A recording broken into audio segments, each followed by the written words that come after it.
میں اس وقت انفلیشن تیزی سے بڑھ رہی ہے اور IMF پروگرام بحال ہونے کے باوجود ہم دیکھ رہے ہیں کہ کوئی امپیکٹ ابھی پبلک تک نہیں پہنچا اس کا.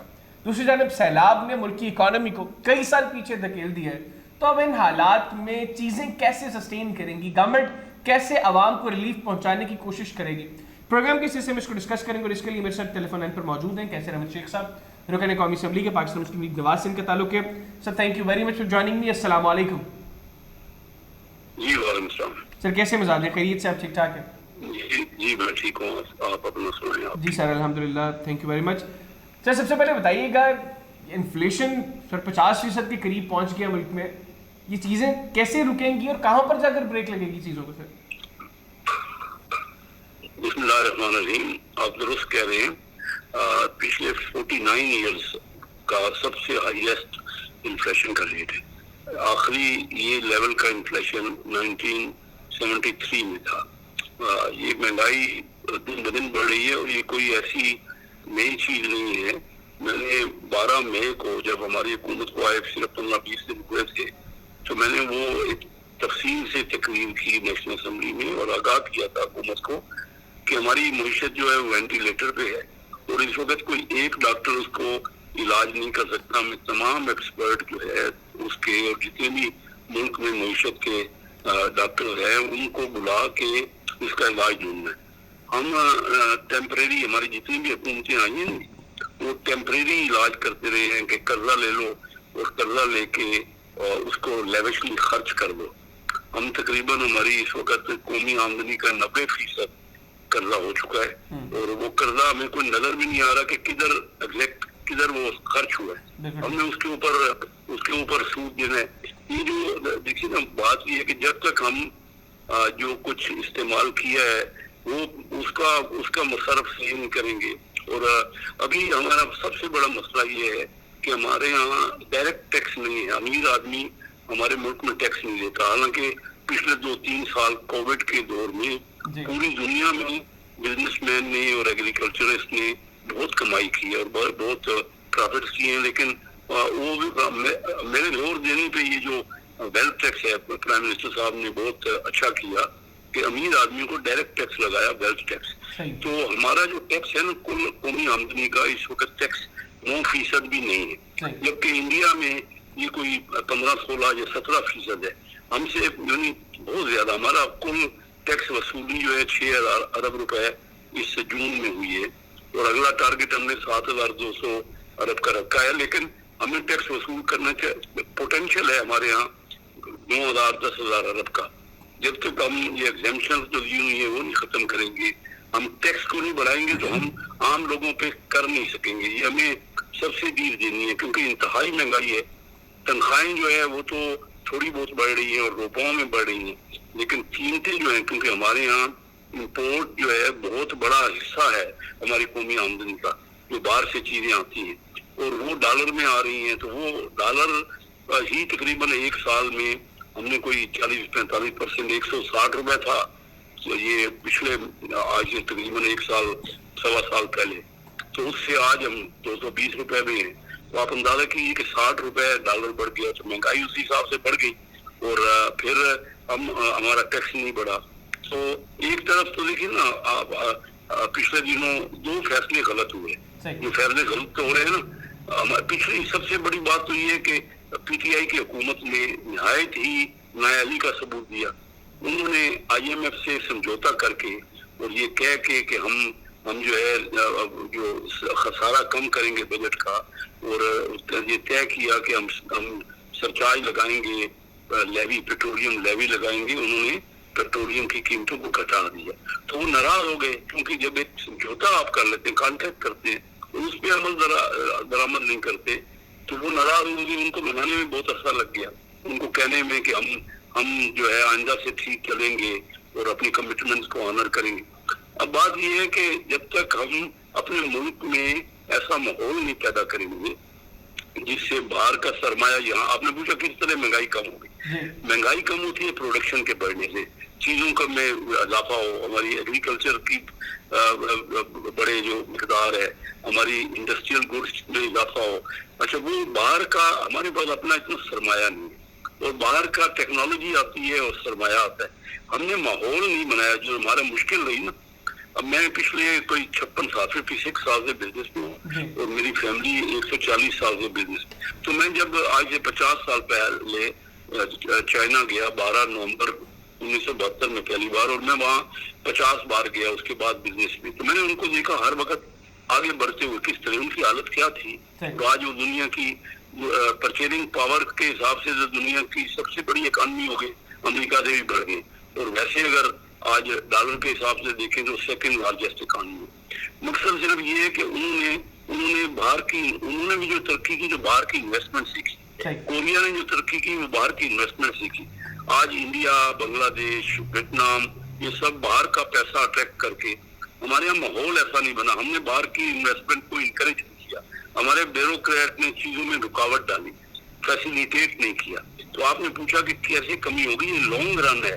میں کہوں کہ شارٹ کٹ میں 3 مہینے میں 6 مہینے میں یہ کوئی جو اضافہ ہو رہا ہے, جو مہنگائی ہے وہ بالکل ٹھیک ہو جائے گی, یہ بات کرنا غلط ہے. ہم جب تک اپنی پروڈکشنز کو نہیں بڑھائیں گے اور جتنے بھی باہر کا ہم نے ماحول ایسا نہیں بنائیں گے کہ باہر کے لوگ پاکستان میں بہت سر زیادہ. آپ کی باتیں چونکہ آپ بڑی جینوئن باتیں کر رہے ہیں, اس لیے میں کوئی یہاں پر اس طرح کی پنچنگ چیزیں ڈسکس نہیں کرنا چاہ رہا. لیکن ابھی آپ نے جو ذکر کیا کہ ڈیفینیٹلی جو چیزیں آپ بیان کر رہے ہیں, حالات یہی ہیں, ماحول یہی ہے ملک میں کہ جب تک ہم لانگ رن کوئی ایسی پالیسی نہیں بناتے جو فیوچرسٹک پالیسی ہو اور اس کے اوپر پراپر عمل درآمد ہو, تب تک ہم چیزوں کو بہتر نہیں کر سکتے. ابھی کل فائنانس منسٹر نے کہا جی کہ ہمیں اس چیز کا اندازہ ہے کہ ملک میں مہنگائی بہت زیادہ ہے, لیکن ہم اگلے 4-5 مہینے میں سب کچھ ٹھیک کر دیں گے. تو جو آپ باتیں کر رہے ہیں یہ تو وہ ہیں جو ریئلسٹک گراؤنڈس پہ ہیں. پھر مجھے ایسے میں فائنانس منسٹر کی وہ اسٹیٹمنٹ ٹھیک نہیں لگ رہی سر, جس میں وہ کہہ رہے ہیں کہ 4-5 مہینوں میں چیزیں بالکل بہتر ہو جائیں گی. جی, پہلی بات تو یہ ہے کہ میں یہ سمجھتا ہوں کہ ہمارا آئین جو ہے نا وہ کہتا ہے کہ بجٹ اور فائنینشیل میٹر جو ہے وہ صرف قومی اسمبلی بنائے, قومی اسمبلی کے الیکٹڈ جو لوگ ہوتے ہیں. مجھے یہ سمجھ نہیں آئی کہ ہم تو آئین کی خلاف ورزی کر رہے ہیں کہ 35 سال جو پچھلے گزرے ہیں اس میں 33 سال جو بجٹ بنانے والا ہے فائنانس منسٹر, وہی قومی اسمبلی کا ممبر نہیں ہوتا. صرف یہ 33 سال ایکسپرٹ رہے, آپ کے مختلف شعبوں سے آئے ہوئے ایکسپرٹ, دنیا کے سو کارڈ ایکسپرٹ, جو آج جس نیج پہ پہنچے ہم, تو وہ ایکسپرٹ جواب دیں نا جو ہمیں کیا ذمہ داری ہے. میرے پاس اس وقت پاکستان مسلم لیگ کا بزنس اور کامرس ونگ کا پریزیڈنٹ ہوں, اور مجھے یہ بھی انہوں نے کہا ہے کہ آپ جو نیشنل اسمبلی فائنانس کمیٹی ہے اس کے چیئرمین بنو. اب لیکن میرے پاس کوئی پوچھنے تو آج تک اس بجٹ میں نے کچھ کنٹریبیوٹ ہی نہیں کیا. بجٹ قومی اسمبلی بنانا ہوتا ہے, آئین کے مطابق بجٹ قومی اسمبلی نے بنانا. یہاں 35 سال میں 33 سال بجٹ بنانے والا جو فائنانس منسٹر ہے وہی قومی اسمبلی کا ممبر نہیں ہوتا. اس کو کیا پتا کہ لوگ کس حالات سے گزر رہے. مہنگائی جو ہو رہی ہے اس میں دیکھیں نا, ایک وزیر خزانہ جو 1500 روپے بجلی کا جس کا بل آتا تھا اس کو 6000 کر دے, کروڑوں بندوں کا بل 1500 سے 6000 ہو جائے. اب وہ لوگ کہاں پر ہمارے پاس آتے ہیں جب ہم اپنے حلقوں میں جاتے ہیں, وہ بیچارے ان کی آمدنیاں ہی نہیں ہیں, ان کا آپ کتنا بجلی کا بل لیں گے ان سے چھوٹوں سے, اور وہ پھر بعد میں کہیں میرے سے غلطی ہو گئی. اس کا مطلب یہ ہے کہ وہ گراس روٹ لیول پہ اس کا کوئی انٹریکشن ہی نہیں. تو ایسے وزیر خزانہ اگر بناتے رہیں گے تو یہی اثر رہے گا. ہم دعوے اور وعدے کرتے ہیں. میرے بھائی بات سنیے, آپ کے جو الیکٹ ہوتے ہیں لوگ, جب آپ وزیر, یا تو آپ وزیر اعظم بھی کرانکا سے بات سے ایکسپرٹ لے کے آ جائیں, اور ایکسپرٹ نے جو صورت پاکستان کی حالت کی ہے وہ تو ہمارے سامنے, میں نے کہا یہ نیچ پہ پہنچ گئے ہیں, یہ تمام ایکسپرٹ ہی تھے نا. مجھے آپ کوئی بتا دیجیے 35 سال پہلے انڈیا پاکستان سے 4 گنا تھی اکانومی, ٹوٹل اکانومی. ان کی آبادی تو ہم سے 6-7 گنا ہے, لیکن ان کی اکانومی 4 گنا تھی, یعنی ہم سے کافی کم تھا. پر کیپیٹا بھی ان کا کم تھا, ان کی کرنسی بھی ہم سے ویک تھی. آج 35 سال میں وہ 12 گنا ہو گئے, 4 گنا سے 12 گنا دیا ہو گیا. اور ان کے یہاں ایکسپرٹ نہیں آئے, ان کے اپنے لوگ بجٹ بناتے ہیں. ہمارے یہاں ایکسپرٹ رہے 35 سال میں, 33 سال ایکسپرٹ رہے, سو کارڈ, کبھی حفیظ شیخ آ جاتے ہیں, کبھی مفتاح اسماعیل آ جاتے ہیں. یہ دیکھیں نا, یہ سارے لوگ کہاں سے آتے ہیں, پبلک سے آئے نا. آ جائیں, بے شک کوئی بھی آ جائے, پبلک کا نمائندہ ہو جائے, اس کو تکلیف ہو سکتی ہے کہ اس نے پبلک کے بعد جانا ہے آئندہ, ٹھیک ہے نا. شوکت ترین صاحب ہیں, شوکت ترین صاحب ہیں. جی سر, آپ مکمل کریں. بس میری بات صرف یہ ہے کہ ہمارے حالات بڑے دیگر ہیں. ہم سب کو پہلی بات تو یہ ہے کہ اب PTI نے جو کچھ جس حالات میں پہنچایا, جس نیج میں پہنچایا, اس کو ٹھیک کرنا بھی چاہیں تو اس میں ٹائم لگے گا اور بہت محنت درکار ہے. انہوں نے تو دیکھیے ان میں تو اکنامک ویژن ہی نہیں تھا. وہ کیا کہہ رہے ہیں کہ ہم نے ایکسپورٹ بڑھا دیا. دیکھیں ان سے سنیں, ایک تو ہم جھوٹ ختم نہیں کر رہے, کوئی چاہے میں کوئی بھی ہو, جب تک ہم فیکچوئل باتیں سامنے نہیں کریں. اب ان سے پوچھو, وہ کہتے ہیں جی ہم نے ایکسپورٹ بڑھا دی. وہ بھائی ایکسپورٹ تو آپ نے جتنی بڑھائی اس سے 4 گنا تو اور زیادہ امپورٹ بڑھا دی. امپورٹ پہلی بار جو ہے ایکسپورٹ کا تقریباً 2.5-3 گنا ہو گئی. اور امپورٹ 80 ارب ڈالر کی یہ 2022 جون میں امپورٹ ہوئی ہے, اور 30 ارب ڈالر کی ایکسپورٹ ہوئی ہے. تو تقریباً 50 ارب ڈالر تو امپورٹ اور ایکسپورٹ کا گیپ ہوا ہے. اور پھر ان کے کارنامے سنو تو وہ کہتے ہیں جی ہم نے ایکسپورٹ بڑھا, کہتے ہیں جی ہم نے ریونیو بڑھا دیا. ریونیو کیا بڑھایا کہ آپ نے اگر 6,000 ارب روپے ریونیو کر لیا تو آپ کی جی ڈی پی کا 9% بھی نہیں ہے.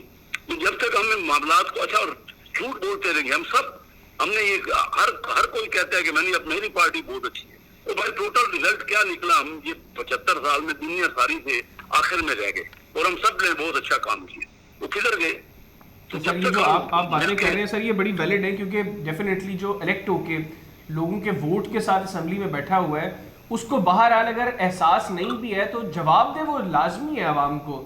اس کو یہ پتہ ہے کہ اگر مجھے احساس نہیں ہوگا, میں ان کی بات نہیں کروں گا, کل کو پبلک میں جاؤں گا تو مجھے اس کا خمیازہ بھگتنا پڑے گا.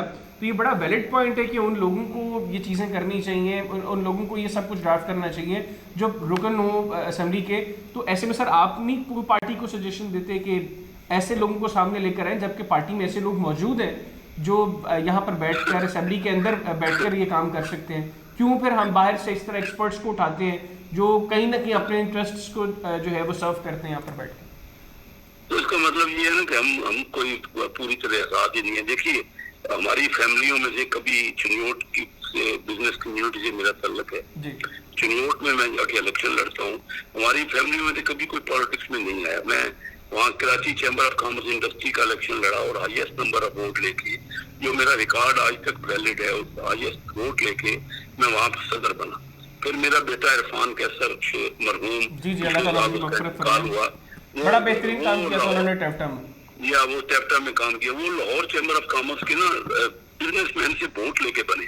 پھر میرا فرسٹ کزن فیصل آباد چیمبر آف کامرس کا پریزیڈنٹ بنا. مطلب یہ بتانے کا یہ نہیں ہے کہ ہم کوئی اپنی, بتانے کا یہ ہے کہ ہم لوگوں کے قریب ہیں, معاملات کو سمجھتے ہیں, ان کے مسائل کو سمجھ کے ووٹ لیتے ہیں نا, تب ہم ان کو ریپرزینٹ کرتے ہیں. اب اس کے بعد میں نے یہ سوچا کہ اس ہاؤس میں جاؤں جہاں پہ فائنینشیل میٹر ہوتے ہیں, کیونکہ میری فیملی 140 سال سے بزنس میں.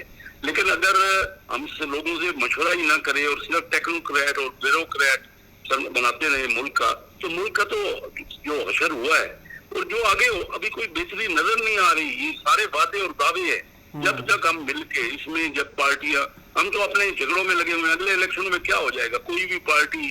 یہ حالات ہے اس وقت, تو ہماری اکانومی وینٹیلیٹر پہ ہے اس وقت. تو سب سے پہلے ہم نے اپنے ملک کو بچانا ہے, اپنے آپ کو. اس وجہ نہ یہ الیکشنوں کا زمانہ ہے, نہ ہم سے جلوسوں کا زمانہ ہے کہ ہم نے ریزلٹ کیا دیا. کوئی بتائے نا کہ ایکچولی کسی نے بھی کیا کیا. کوشش ہو رہی ہے, لیکن کوشش رائٹ ڈائریکشن میں ہونا چاہیے. اور جو کچھ ایف بی آر میں رشوت ختم ہی نہیں ہو رہی. ہر کوئی کہتا ہے, کوئی نئی بات تو نہیں ہے. میں تو جانتا ہوں کیونکہ میں 1980 آج سے کوئی 42 سال پہلے میں Karachi chamber of commerce industry کا جو کسٹم کمیٹی ہے اس کا چیئرمین تھا. یہ کوئی آج کی بات نہیں ہے. جتنی رشوت ہمارے یہاں ہے اور وہ بڑھی رہی ہے, لیکن نا وہ جب تک ہم, لیکن رشوت صرف یہ نہیں ہے, بزنس مین بھی اس میں انوالو ہے, اس میں پولیٹیشین بھی انوالو ہے, اس میں باقی صرف اکیلا لیکن بیوروکریٹ میں یہ ماحول, ذمہ داری ان کی تھی روکنا. باقی تو لوگ چاہیں گے, کیوں نہیں چاہیں گے؟ اگر کسی کو کوئی موقع ملے گا تو وہ تو چاہے گا. تو معاملہ تو یہ تھا کہ جن کی ذمہ داری تھی انہوں نے رکاوٹیں ڈالی اس ملک میں اور فیسیلیٹیٹ نہیں کیا. جب تک ہم, ہر ایک کو تو روکا گیا ہے, ہر ایک کو تو آگے ہی نہیں بڑھنے دیا گیا. ہمارے یہاں تو ملک میں فارن ڈائریکٹ انویسٹمنٹ کا ماحول ہی نہیں بنا. اور صرف ایک ہی طریقہ ہے ملک کی ترقی کا, اور جہاں مہنگائی کم کرنے کا اور ملک میں لوگوں کے حالات بہتر کرنے. دیکھیے دنیا نے ایکسپورٹ لیڈ گروتھ کی ہے, ہمیں ایکسپورٹ بڑھانی پڑے گی اور ہمیں انویسٹمنٹ باہر کی لانی پڑے گی. اس کا ایک بار آپ آئی ایم ایف سے آج لے لیا, خوشیاں منا رہے ہیں کہ آئی ایم ایف نے ہمیں دے دیا اور قرضہ دے دیا. تو بھائی قرضہ تو دے دیا, اس کو جب تک ہم نے اپنے اوپر اور سود پیمنٹ کے لیے اور اپنے آپ کو کر لیا نا, اچھی بات ہے اس وقت تو, کیونکہ اس وقت تو ہمارا ملک ڈیفالٹ ہو رہا تھا اور اس کے علاوہ کوئی چارہ نہیں تھا IMF کے, لیکن ہم اپنے آپ کو بھی تو سدھارے نا. اس وقت کوئی 6-7 ہزار ارب روپے حکومت کا پھنسا ہوا ہے جو نیشنلائز یونٹ ہے, اور پچھلے 50 سال سے کہا جا رہا ہے کہ یہ نیشنلائز یونٹ جو خزارہ کر رہے ہیں ان کو پرائیویٹائز کریں, یہ خواہ کی رقم پھنسی پڑی ہے, لیکن کسی کی ہمت ہی نہیں ہے. کسی ایک پارٹی کہتی ہے دوسری اس کی مخالفت شروع کر دیتی ہے. تو جب تک اکنامک میٹر میں میاں شہباز شریف صاحب کہتے رہے اور پھر بلاول بھٹو زرداری کہتے رہے, میں نے کئی بار کہا ہے اپنے پروگراموں میں کہ ہم کو چارٹر آف اکانومی کرنا پڑے گا, مل کے منیمم کامن ایجنڈا کرنا پڑے گا, نہیں تو ہمارا ملک کتنے الیکشن بھی آپ کرا لو, کتنے بھی فیئر بھی کرا دو, اسے ریزلٹ نہیں نکلے گا جب تک ہماری ڈائریکشن ٹھیک نہیں ہوگی. امیر آدمی پہ ٹیکس نہیں لگے گا, ڈائریکٹ ٹیکس, ہم تو انڈائریکٹ ٹیکس دیتے ہیں, جتنا ٹیکس ہے وہ, اور ان میں ابھی اتنی شکت ہی نہیں رہی درمیانے بندے میں اور چھوٹے لوگوں میں. لیکن میں یہ آیا ہے جو سیلاب آیا ہے تو میں خود گیا ہوں, ابھی بائی روڈ گیا تھا, یہاں سے ہم راجن پور گئے اور رستے میں ہم نواب شاہ سے ہوتے ہوئے گئے تو پوری رات سڑک پہ وہاں ٹریفک نہیں چل رہی تھی, تو پوری رات میں نے دیکھا جو بالکل سست رفتار سے چل رہی تھی کہ لوگ سڑک کے دونوں طرف اپنی چارپائیاں لے کے گھروں سے نکلے ہوئے, لاکھوں لوگ بھی گھر ہو گئے, وہ صرف اپنے ڈنگر مویشی لے کے. تو ہم نے کیا کیا پچھلی حکومت نے, جس میں ہمیں بڑا فخر تھا, اسٹیٹ بینک کے گورنر صاحب نے کیا کیا حکومت کے PTI کی حکومت کے کہنے پہ کہ 600 امیر لوگوں کو 5 ارب روپے کا قرضہ 2% پہ دے دیا. اب وہ 2 سے 3 ہزار ارب روپے پھنسا ہوا ہے. اب وہ مشینری بھی آئی ہوئی ہے تو وہ بھی چل نہیں رہی, ان کے پاس آگے ورکنگ کیپٹل نہیں, اور غریب آدمی کو دینے کے لیے 5,000 روپیہ نہیں ہے ہمارے پاس. تو ہم لاکھوں کروڑوں لوگ چاہے قسم برسی کے عالم میں, مجھے کتنے فون آتے ہیں جب میں اپنے حلقے میں جاتا ہوں, میرے پاس بجلی کے بل کے پیسے نہیں, میرے پاس بچے کی فیس نہیں ہے, کیا کروں. اب ہم لوگ کیا کریں, ہمارا ملک ہم نے تو سوچا تھا کہ ہم دنیا کا ایک ماڈل ملک بنیں گے جب 47 میں 75 سال پہلے ملک آزاد ہوا, لیکن ہم نے تو کوڑا کرکٹ بنا دیا دنیا کا. ہمارا ملک دنیا کا جو ہے نا, جس کو کیا کہتے ہیں کہ گند کا ڈھیر ہم نے کر دیا اپنے ملک کو, کوئی کسی جگہ نہیں ہے کوئی. اور ابھی بھی موقع ہے کہ ہم آپس میں مل کے سب مل کے ہم ڈیڈیکیشن کے ساتھ ایک ڈائریکشن کے ساتھ کام کریں, اور اس میں ادروائز آپ کہیں کہ کیا, ایک تو ہمارے یہاں middle income group, middle income لوگ ہی نہیں ہیں, یہ چند لوگ امیر ہیں, انہوں نے بہت پیسہ بنا لیا ہے, اور باقی تو سب کا بیچاروں کا پوچھنے والا کوئی نہیں ہے. یہ زیادہ عرصہ یہ چیز چلے گی نہیں. بالکل ٹھیک سر, بہت شکریہ آپ کا, آپ نے بڑی جینوئن بڑی ریئلسٹک گراؤنڈس کے اوپر باتیں کی.